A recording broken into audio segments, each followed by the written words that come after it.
Welcome, everybody. It's been a while. I haven't been live in a hot minute, and I figured for my return to live, I have to bring you the best guest in the whole keto universe. Now, I'm going to let you introduce yourself, but first, I'm going to spoiler alert and tell everybody this is your new best friend. So, just warning in advance, you're going to want to find her on all her socials. You're going to want to be her best stalker girl. So, please introduce yourself, and then let's get started talking about goodies. Thanks, Dory. That was amazing. So, hi. I am so glad that you're sharing me with your audience. I super appreciate that. My name's Siouxsie. Yes, it's spelled phonetically incorrect, and that's not a typo, and your perception of that is absolutely accurate.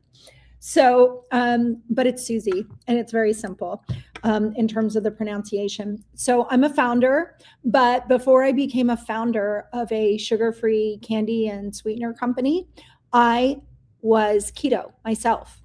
So I don't eat sugar, and I don't eat anything that turns into sugar in my body. And I actually follow a therapeutic carbohydrate restrictive diet, and I actually track my ketones and blood sugar. So I am always trying to figure out how to get myself optimized for to reduce inflammation. Honestly, it's not even, yes, I'd love to lose weight. That would be great because I've been obese most of my adult life. I have a condition called lipedema, a loose connective tissue disease with secondary lymphedema.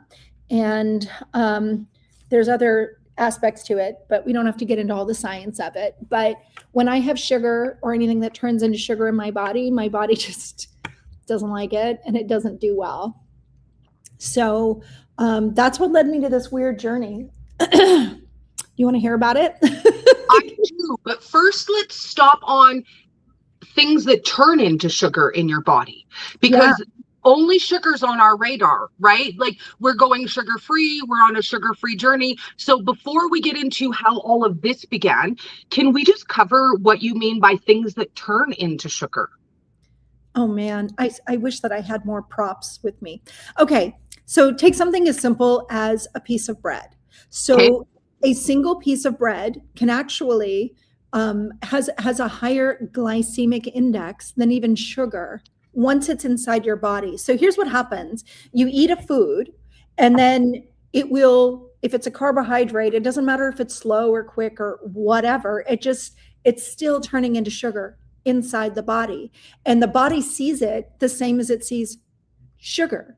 So this is why I love wearing a continuous glucose monitor. And this is why I suggest that anybody on a health journey, even if you don't have to wear them forever, but wear it for a month and see for yourself how you're eating and how it's impacting blood sugar.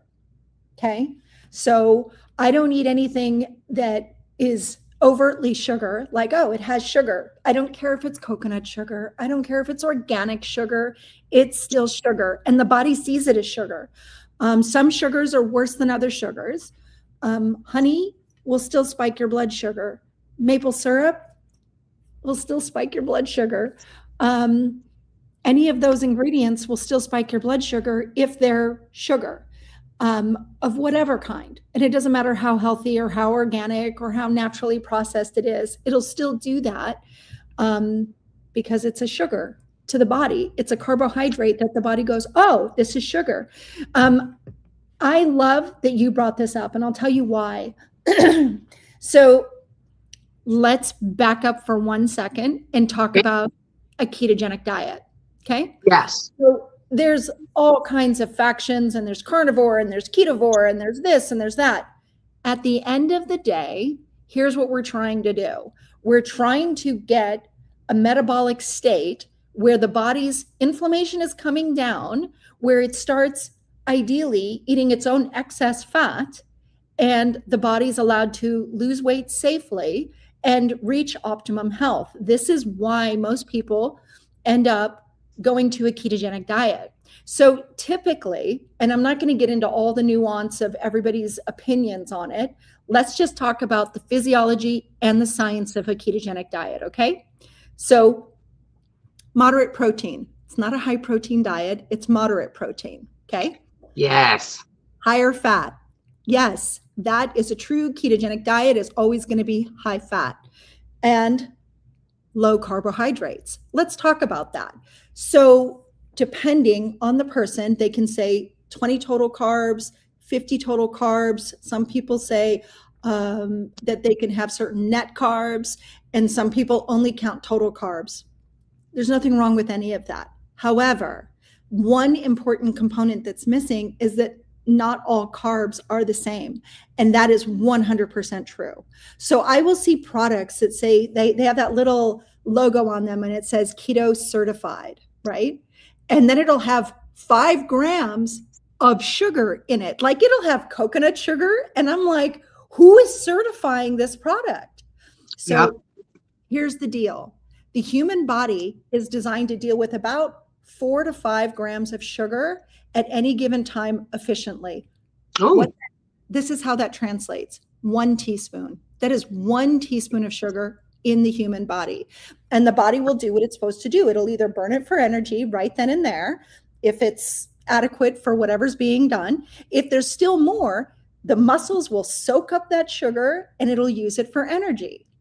If there's still too much sugar, then it's going to get stored in fat so that it doesn't make your blood sticky and it doesn't actually kill you. Where insulin comes in, right? Insulin comes in and it's like, okay, good. There's sugar. Let's do what it's supposed to do. You're going to use this for energy. You're going to store this in your muscle and use that for additional energy. Oh, there's too much. We're going to stuff it in your fat. And when we need it later, we'll release it. Except that if you run on sugar, glucose, it never taps into that. But that's a different story. So now take that concept. Let's talk about rice. Yes. Okay. A 1/4 cup of rice, which I wish I had my exact numbers here, but I actually worked out the math on it. But let's say a 1/4 cup of rice is 32 carbs. Let's say. Okay. Those carbs are the same as sugar. So you're eating about 7 teaspoons of sugar. That's how your body sees it. That's a lot. That's a lot. You know what? That's more sugar than I used to put in a coffee. I just want you to know. Yeah. I mean, I was in my sugar eating days, I was one of those people that would have a cup of coffee and my coworkers would joke and they'd be like, do you want some coffee with your cream and sugar? Because I loved it like super creamy. And I would put like 4 or 5 teaspoons of sugar in there. And I still like my coffee that sweet and creamy, but obviously I don't have sugar of any kind. So this is what people miss. And when they're doing a ketogenic diet and they don't understand that, they're like, okay, so let's say take a product like Purely Elizabeth, which is keto certified. I don't know if you have that in Canada, but we definitely have it here. And it is made with a sugar. I believe it's coconut sugar, so it's better for you. And it has 5 grams of sugar and it says it's keto certified. Most people cannot consume a teaspoon of sugar and stay in ketosis. Let's explain that really quickly. Okay. If you have too much sugar in your body, the body goes, oh no, you're not supposed to have this much sugar. We have to get this down as quickly as possible. Insulin comes to the rescue and goes, hi, okay, I'm here. Don't worry. We got this, right? As soon as insulin is circulating, ketones fall. You don't have glucose and ketones circulating in any meaningful way together. And the body will always prioritize the glucose. Some people have said in the past, well, the reason for that is because the body prefers glucose. That's not true. The body goes, this is an emergency. We have a situation. We have to get we have to get the sugar out of the bloodstream as fast as possible so that this person doesn't get sticky inside and die. Do you know what I mean? It's a good goal. Yeah. Oh, yay. There's people here. This is so great. follow. I know, right? And we get to see their comments. And it looks like when I responded that it goes out to whatever platform they commented from. So this is so great. This is the first time we're using StreamYard. So we have this whole like back scene while we're doing this. And Dory and I have been friends now for 4 years. yes. Yeah. Yes. When was the first year you went to KetoCon? Because that's when we met and we became instant besties. Instant besties. I want to say it was 2023. I think so. So then it was 3 years ago, but still, it was fantastic. And it was so great because it was our very first, it was still, I think it was still KetoCon. And then the next year, 2024, was when they became Hack Your Health. Yeah. But it was so exciting to me to be in an entire place with so many people that eat like I do and think like I do. You know? Isn't it the best experience? Honestly, I cannot recommend enough going to live or even online events, because there's no way to describe that feeling of community. So few of us have anyone around us who eats the way we do, not in our communities, some of us not even in our houses. So to actually be surrounded by people where you don't have to be the weird lady who picks topping off of pizza and people are looking at you like, oh, you're just ordering bacon and broccoli because that's the only thing I can eat on the menu. Everybody already knows. And I feel like I don't have to explain. I don't have to quantify. There's just something about being surrounded by your people. I can't even possibly agree more. Here's the funny thing. So I used to be a whole food plant-based vegan. Not that people can't do a vegan diet and ketogenic. I just feel like it's harder. And I'm not here to even bash one or the other. But when I say it was a whole food plant-based vegan, I was eating whole grains and I was eating lots of fruit and lots of vegetables. I never knew anything about my blood sugar. And I can imagine now, looking back at the way I ate, that my blood sugar probably would have like really looked like this all day because I was exhausted and I was, obviously it was part of my healing journey. But here was the funny thing. I would go to all the conferences. My actual medical doctor is very famous in the plant arena. He's even in Forks Over Knives and some of these documentaries. And I just wasn't well. And what was interesting is most of the people that were at these things didn't look great. So then the first year we go to KetoCon, and what was hilarious is my husband's looking around and he's like, what is going on? And I was like, I don't know. Have you ever seen more hot, fit people over 50 under one roof? Like, it was a live commercial for like, you should eat this way. It was shocking. I mean, obviously you have people of all shapes and sizes that are doing keto, and you don't know when that person who's bigger is walking by you until you have a conversation and find out that they've lost 250 pounds instead of, you know what I mean? But like back in the day, like these people were tired and they would fall asleep. And I'm talking about like at the plant-based conferences, because they were missing so many key things. It's like, where do you get your protein? And they were like, there's more protein in broccoli. I'm like, okay, stop. It's not the same. It's not bioavailable. And I actually have a tidbit on that would be pretty amazing.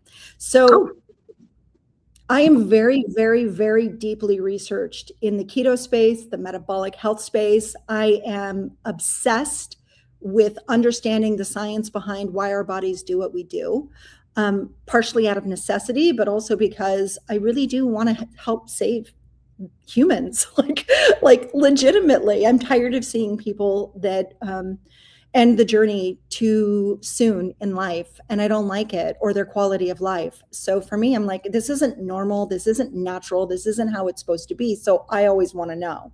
So back in the day when I was researching, I'd always ask, well, what are your protein requirements? And and they were like, look, here's the thing. When you're on a plant-based diet, you can get all of your essential amino acids in a single plate, because as long as you're eating the rainbow, you're going to get a little bit of this and a little bit of that. So then later on in my life, as I'm researching actual protein, like understanding how the body uses protein, People are talking about peptides all day long, right? These are protein components within a body. It's a chain of amino acids, protein, that do things. The entire body requires it, right? And it needs to be bioavailable and it needs to be useful. And here's the thing about that. Just making one little muscle cell requires essential amino acids in a very specific chain that's over 6,000 amino acids long to make one muscle protein cell. If you don't have all of those essential amino acids in the body, whether you're eating them from multiple sources or not, if you don't have all of those, you can't make that one single muscle cell again. Not properly. So I always, my rationale behind it is like, okay, so you're building a house and then you have a pile of broken bricks, but you have mortar. So what you're going to do is you're just going to try to piece those bricks together with mortar, and you're going to start building the foundation of your house. I don't think we're supposed to do that. So this is why I think that the protein source and how you consume it, if somebody's going to be plant-based, not my brand, but I love what they do. There's a brand called Body Health, and they make a product called Perfect Aminos. And even if somebody is vegan or somebody's doing a cancer therapy and they're doing some kind of a fasting treatment or they can actually eat these Perfect Aminos and get all of the essential amino acids in the correct ratios to heal faster. Even if somebody has just had surgery and maybe they are having a hard time getting enough protein in, Perfect Aminos are great. You might even see the ads with like Gary Brecka and all of that. But I've literally known this brand since long before all these legends started talking about them. Because I read the book about the perfect protein, and I was like, for me, it was mind blowing. And I was like, okay, so we're talking about bioavailability. If you're eating an assortment of vegetables, you're not going to even absorb all of those proteins. So getting back to the ketogenic diet, you're not trying to overeat protein. You're trying to get an adequate amount of protein to allow the body to heal, to allow the body to do all of the things that it needs to do and to grow. And when you have enough fat, you need exogenous fat and cholesterol, actually, because every hormone, every cell in the body requires it. So I find it very fascinating, and I think it leads to more radical, robust health, as we saw at KetoCon. It was incredible. Yeah. Like literally, I'm like, these people are on anti-aging medication, and it's like, yeah, it's a steak. Like, okay. Well, ironically, I feel like I've started aging backwards since I went low carb / keto. Honestly, when I look at pictures of me in 2018, I look younger now than I did in 2018. I'm about to be 51 years old this summer. And most people guess me in my very early 40s. So I feel like it is possible to look younger 10 years from now than you do right now. So I feel like now's a great time to talk about your healing journey, how this all began, because I feel like you talked all about your interest in the science of the body, but it came from somewhere. So let's talk about why you became so obsessed with figuring out why bodies work the way they do. Well, let's go back to my plant-based journey. So something happened when I was a whole food, when I was a whole food plant-based vegan. I went through, I ate that way for 4 years, and I had hit this place where I was having difficulty walking. I was having difficulty with my mobility. I could no longer drive myself because my sense of balance was off, but I was having memory issues. And I'm not talking little memory issues. I'm talking about running into people that I've known for a decade or 20 years. And like, I couldn't get their name. And it actually got to the point where my husband, he's so amazing. So I've been married to the same man we just had our 37th anniversary. Yeah. Anyway, so he could see when I was in trouble, and either he would say the person's name, or he, being a dude who doesn't really care what people think or don't think of him, would be like, I'm sorry, what's your name again? To like somebody, just to bail me out of the situation. Hero. And then I could even look at him horrified, like, oh, of course, that's Janice. We've known her forever. But only after she says her name.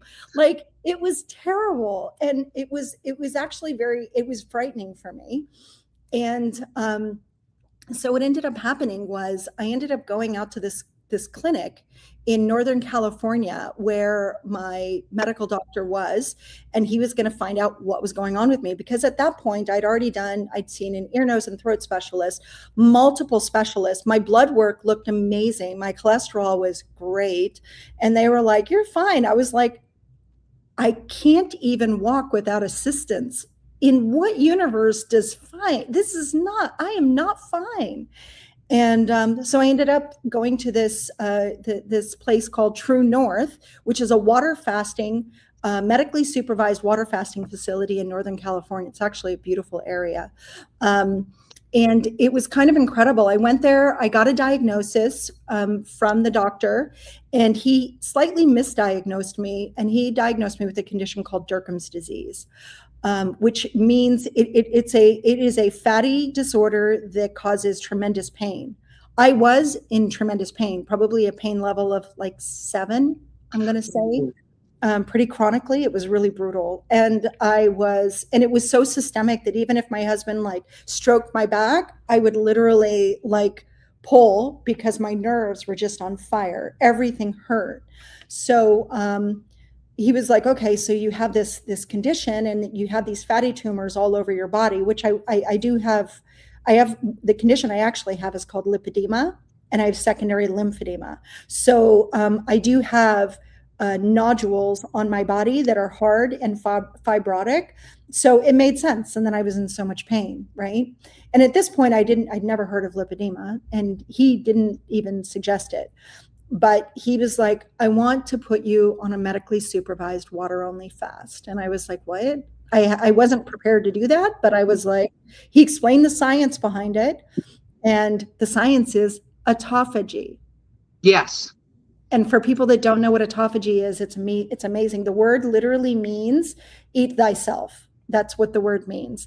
And what it is the process of where you have these cells that are old and tired and kind of grungy or kind of old and starting to decay.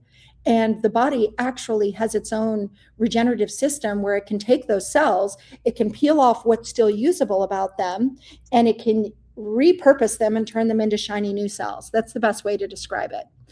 Water only fasting, extended water fast, has been known for thousands of years and used to heal the body. And it's incredible, honestly. I didn't understand the science behind it, but I did a water only fast for 40 days. And in that time, it was actually in 2 segments. So we did 20 days, broke the fast because I was having a really rough time. I was by myself for the first 20 days, and then my husband flew out. And then I tried to end it and get the hell out of Dodge because it was really rough on me. But I had what's called a healing crisis that I was in the middle of. And they were like, you need to come back and just get through that. So then I came back like 15 days after the first one, and then did another 20 days. And it restored my memory in a way that I can't even tell you. It was actually incredible. And during that time, I was binge watching the video library they had. And they had a video in there, which was Dr. Walter Longo. And he is a physician professor and did science in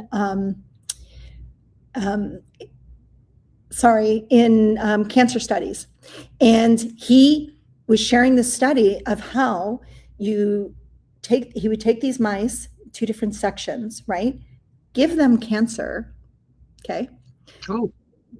Water fast one of them and make sure that they were in a ketogenic state. And then the other ones keep them in the normal way and then administer chemotherapy. The water fasted, ketogenic, adapted mice continued to act like normal mice, running around, doing their thing, all of that. But not only that, the cancer was much more impacted and reduced in those mice, and their regular cells were protected. my mind was blown. The other group of mice, they did what they always do. They just went to the corner and sat there, just kind of shivering and dying from the chemo. Kind of incredible. And then he had somebody in his university where he ended up, it was kind of exciting, where it was another professor who found out she had breast cancer. And then she wanted to know about his research anyway, and she ended up beating cancer and utilizing some of that. And now even MD Anderson uses ketogenic therapies in making sure that people are able to have the best advantage, because apparently when you're in a state of ketosis, actually you're keto adapted, doing many different types of cancer therapies, that it protects your good cells from what chemotherapy, which is highly toxic, but it also helps the body to be able to use less chemo to actually handle it. So it was kind of incredible and a little bit miraculous for me to see this, but it was the ketogenic state. And I was trying to understand, I was really just trying to understand, like, what was it that made the difference? Oh, I forgot. We only have 30 minutes live. Oh my gosh. But you know what? We could start a second live if we need to, because it will only let us record for 30 minutes, but we can absolutely hop on and do a part 2. I feel like everybody is engaged and having a great time. And I feel like this is the best live ever. So why don't we go for a couple more minutes and then we'll close out and start again. Okay, and that way we could do a part 2. And Joe, we haven't even talked about your products yet, and we definitely know. Well, like what led me to this ketogenic life. So, Joe, in answer to your question, it was 100% distilled, and there was no minerals, and there's literally nothing that it's supplemented with. It's just pure water, and you just drink the water, and that's it. And it was kind of brutal. My body wasn't really prepared for it, and but I could not forget the healing stuff that occurred. And I was really kind of amazed. I had a scar that like mostly disappeared and faded. And I was like, wow. And it was interesting because I was asking my doctor what it was. And he was like, well, it's because you're giving your digestion a rest and you're allowing the body to do this and that. And then, yeah, that's true. But that isn't the whole thing. Autophagy. Well, a ketogenic diet done correctly actually stimulates autophagy in and of itself. And I was like, then I was always kind of curious about that. And then I wanted to learn more about the ketogenic diet, but at the time I was still vegan, right? Anyway, fast forward, because of my misdiagnosis, I was able to track down the person who was the leading expert for Durkheim's disease. Because here's the thing, I was still in so much pain, even after we got home and all of that. And I didn't, I didn't know why I was in so much pain. And I spoke to my doctor about it. Obviously, we broke the water fast with watermelon and celery juice. I can only imagine what my blood sugar was doing. Oh, and then potatoes, and like my blood sugar, and I gained a pound a day, and I swelled up after the fast. It was kind of amazing. So we got back home. I was in pain. I was trying to talk to my doctor about some concerns that I had, and it was very interesting. It didn't solve everything, but I was still intrigued by that state that I felt. And I felt like, how can I get that back without water fasting? Because it was, but it led me to a woman named Dr. Karen Herbst, and she's an endocrinologist who's a leader in the lipedema space. But at the time, she was the leading expert in America for Durkheim's disease, because the only way they treat Durkheim's disease in the real world is at the time, this is over a decade ago now, they would put them in IV therapies where they flood the body with lidocaine just to minimize the pain. And I'm like, I don't think so. I'm 100% not doing that. So it was kind of an interesting thing. And then Dr. Herbst was like, okay, you may have Durkheim's disease, but you absolutely have lipedema. And I was like, what's lipedema? I don't even know what that is. And so I feel like that's a good spot to stop, and we'll come back and let's talk about the lipedema portion of your journey, and stay tuned to find out all about these goodies you see right behind Siouxsie. So we're going to clip out and we're going to come right back instantly. Like, give me 30 seconds, y'all. See you in a couple.